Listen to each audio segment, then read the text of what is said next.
One of them is justice. God not mistreating you.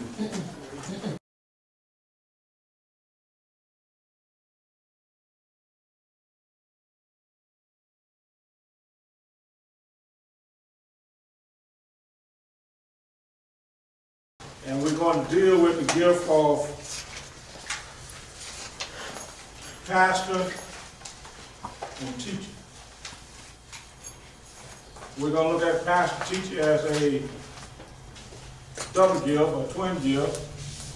And we're going to look at pastor as a single gift, and we're going to look at teacher as a single gift.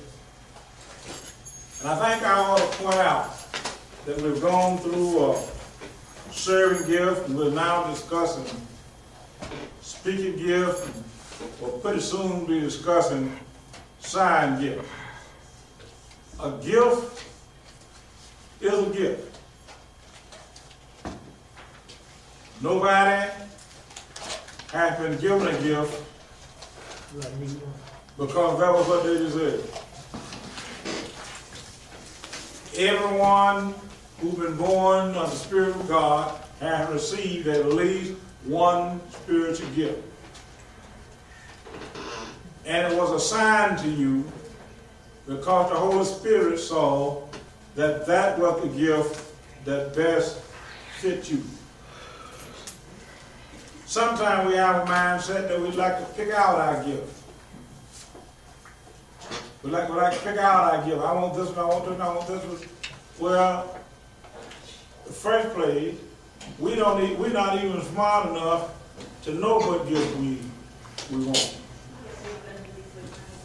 You've heard me say before, and I'm going to say it again tonight. The one thing that I never wanted to do until I started doing it was to preach. I was called to preach at the age of 17, junior in high school, second Sunday in September, 1967. Oh my God. Look what I got into. And for 10 years, I ignored the calling. And the real reason I was ignoring the calling is I didn't want to surrender my life to live the kind of life that I knew that a preacher and a pastor ought to live. So I'm going to begin talking simply about the gift of pastor. Pastor, the word pastor, come from a word meaning to serve. The purpose of the office is to equip, build up, and exalt. God has not called anyone to pastor so that they can make a living. As a matter of fact, he has not assigned anyone a spiritual gift to be utilized for themselves. Thus far in our journey, we've considered all of the serving gifts and 4 the speaking gift: knowledge, wisdom, prophecy, and exaltation. In this lesson, we will examine another of the speaking gift, pastor teacher. This gift is listed in Ephesians 4:11, when Paul said, and he gave some pastors and teachers.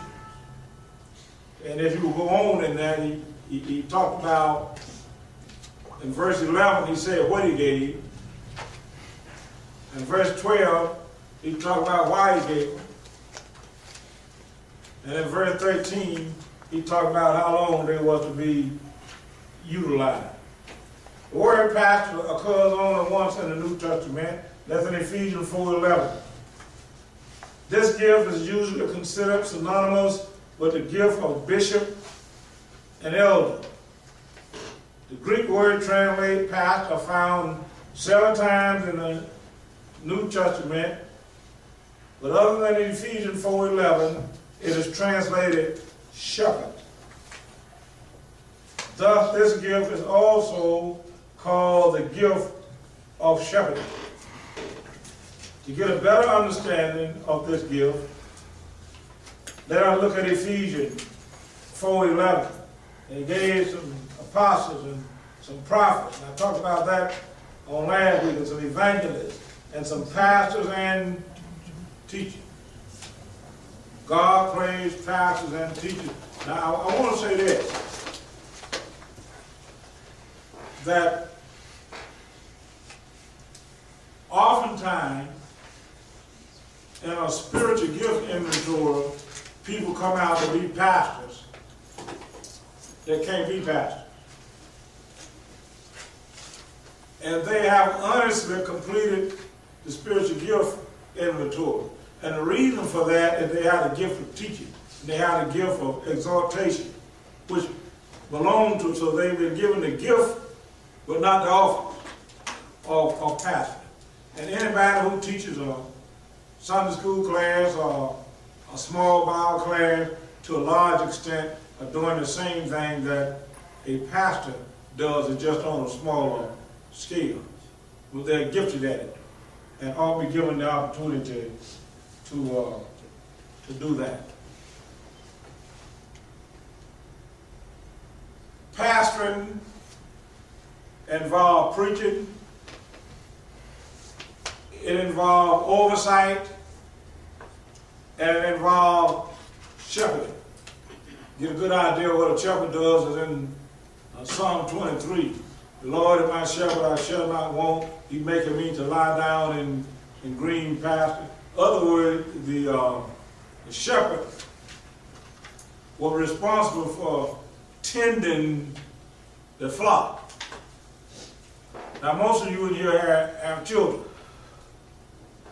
And the major difference between a pastor and just a preacher is that I would say it's the same as a babysitter, Keith. You get the babysitter, or you get somebody to tend to your baby. Now, Sister Dawn, tending to your baby go way beyond babysitting. When you tend to a flock, or you tend to a shepherd, or you tend to a baby, you make sure that all of that child's needs are met. They need feeding, you feed them. They need changing, you change them. They need, see, my mama was our first babysitter, and she was a good babysitter. And what made her a good babysitter, after the baby got sick, she took it to the doctor. We still at work. So she wasn't babysitting, she was tending to the baby. And whatever need arose, she made sure that that need was met. Now, pastoring involves teaching. And I think I ought to discriminate between teaching and preaching. Teaching and preaching really have different functions. A good way to put it, this ought to put it slightly different. You preach to get folks out of the world into the church. You teach to get the world out of the church. And let me tell you something. You can jump and holler and stomp and snort out the nose and foam around the mouth all you want to. There are some stuff in those folks that's not going to get out of them until they are taught. Making them feel good, not going to get it. Making them shout, not going to. You're going to have to take the time and teach them. And God holds teachers. Now, when we talk about teaching in these lessons, I'm talking about Bible teaching. I'm not talking about teaching all in one. I'm not talking about teaching physics. I'm talking about teaching the Bible. And I'm talking about preaching. I'm talking about preaching the Bible. Our content has been given to us. A shepherd is one who tends to the herd of flock. The gift of pastoring is best understood in the context of the office of New Testament. The office of pastor is also referred to as bishop, elder, as clearly seen. Now, a bishop, that carries with it the connotation of oversight. An elder, who also has teaching and preaching responsibility, but it carries with it the connotation of a seasoned person, experienced person, been through something, and seen some things, and know how to get along with people. While Paul assembled all the elders of the church to give them his farewell address, and verse 28, this same group is referred to as overseer. The elder was to oversee. And the other word, Greek word there used is presbyter, the one from which we get our word Presbyterian. Now, that's not the same thing as a Presbyterian church, even though that's where they got the idea from. I was in court once with a church that was in litigation with the pastor, and the judge was a Presbyterian. And his mindset was that a deacon was equivalent to the presbyter. Well, in a Presbyterian church, the presbyter ruled the church. They set the salary, they hire the pastor, they fire the pastor, they make all of them decisions. So this Presbyterian judge thought that that's the way a Baptist church. I said, no, you need to let me school you here on something now. We're not a bunch of renegades. We have our structure, but it's not that of a Presbyterian. We're not like a Presbyterian church. We are a Baptist church, and in a Baptist church, all of the authority is in the body. It's not in the pastor, it's not in the deacon, it's not in the trustee, but in the membership of the church. I think in Philippians 1:1, Paul, intentionally or unintentionally, gave the hierarchy of the church.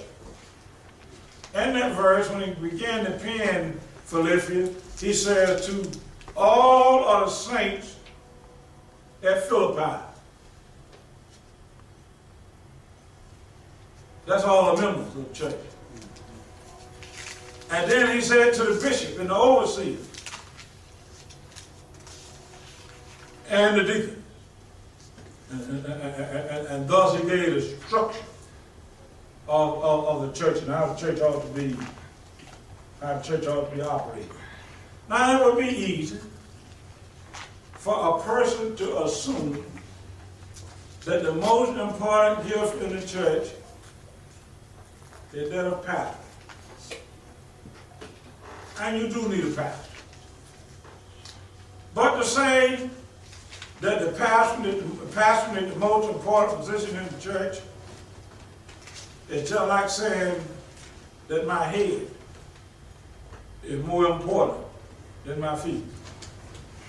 And one thing about my head, it cannot get anywhere unless my feet take it. We are a body. And he put that body together so that the body would work in unison. And not one thinking that he or she is more important than the other. Sometime I illustrate, and I'll be closing, this phone here.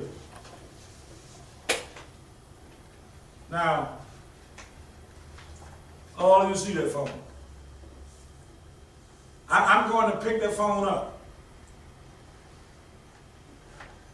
And I'm going to tell you what takes place as I pick it up. First thing, my eyes see that phone. My mind said to my eye, there it is right there. And I decide to pick the phone up. My muscles are activated. My hand, arms, and fingers are extended in the right direction and in the correct manner. And I succeed in picking up the phone. Now, I don't care how big my head is. I could not pick this phone up without my fingers. I might have eventually gotten it without my eyes, fumbling and feeling, but it sure would have taken me much longer. All the positions in the church are important. Now, the teaching gift, one cannot teach, even if he had a gift of teaching, unless he had first been taught. Same thing is true about preaching. Now, in Liberia, where Ebola is on the rampant over there, did you not know that a person can't get up in a church in Liberia and say, I've been called to preach, and start preaching? Before you can preach in a Baptist church in Liberia, you got to go to seminary. Where did you go to school? Here's the example I want to give you. My family grew down until John was down there. And one day Dad decided he needed to expand the farm by cleaning up some new ground. He went downtown and he got axes and he got saws and he brought them back, and my dad had 12 boys. He had all of us up out there falling trees. Now Ed, when Dad brought that axe back and that saw back, all of us cut some wood. Because we had an axe, we had a saw.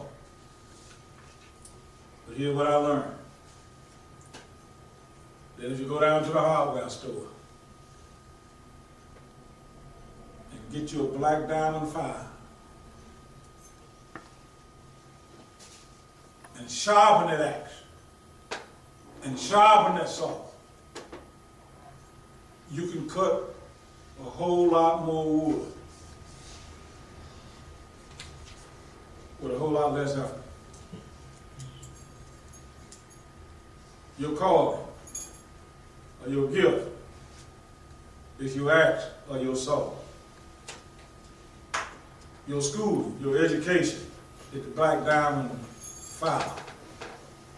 See, I remember when I had not gone to seminary, and it would take me, I would put in 30 hours in trying to prepare a sermon. And if I had to now, I could prepare one in 30 minutes. If I had to, I don't want to do that. I want to put more time in it than that because I want to consider everything that needs to be considered. I want to do my word study. I want to do my syntax. I want to do my history and culture. And I want to look at the whole context of the thing before I present it to make sure that it has a high degree of accuracy. You can't do that without being prepared to do it. Now, James addressed teachers and preachers. He called them, let there not be many masters. He was talking about teachers. And he said that a teacher, a preacher, a pastor, if you're up there and you don't know what you're talking about, you will receive a greater condemnation than just an ordinary person of teaching in the church. In other words, God holds you accountable for what you teach and what you preach. And before you go hogging at those positions, you make sure that you count the cost and that you are willing to do that is necessary in order to prepare yourself to be utilized of God in the best way that He can possibly use you. Any question? We get through.